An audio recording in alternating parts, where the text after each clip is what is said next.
When I was a girl, every 4th of July weekend, my dad would remember a poem that he had to memorize when he was in elementary school. It was called Paul Revere's Ride by Henry Wadsworth Longfellow. And it started out like this.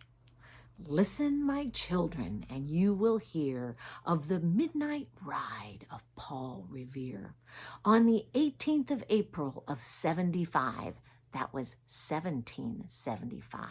Hardly a man is now alive who remembers that day and year.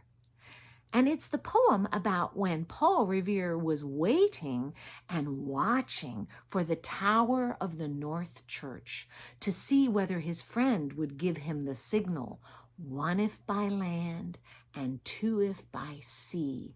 They were lanterns that would let him know if the British were coming to attack, and so that he could ride through the countryside and warn everybody, 1 if the British were coming by land and 2 if they were coming by sea.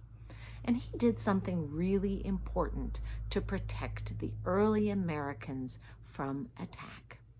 But you may not know that there is a similar story about a 16-year-old girl named Sybil Luddington.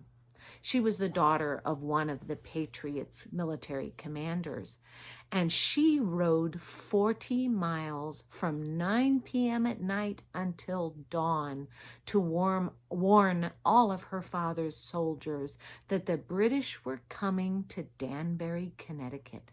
She knocked on lots and lots of doors and let them all know long before there were cell phones that they needed to get up and be ready to protect their new country, America, that was just being born.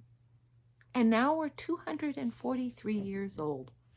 You know, there's a story in the Bible about a young woman named Esther, and her adoptive father, Mordecai, told her at one point, "Perhaps you were born for such a time as this," when she needed to be brave and get up and do something to protect her people.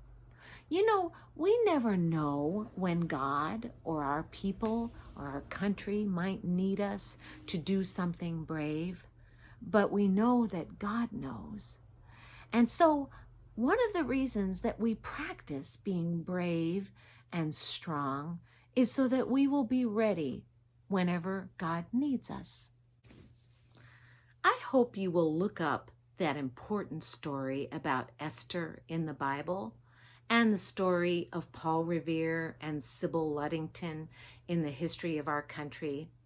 And I hope you know that while you are growing up to be smarter and more faithful and more loving and more brave, that God is giving you everything that you need, just in case one day God needs you to step up to do something brave or kind or smart or loving like Paul and Sybil and Esther.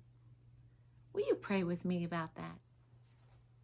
Dear God, thank you for all the brave boys and girls,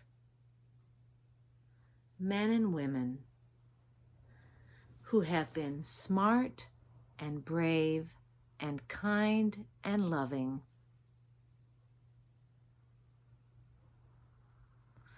to do what was right for our country. Help us also to believe that you will be with us if you call us to do something for you. In Jesus' holy name, amen. Happy birthday, America.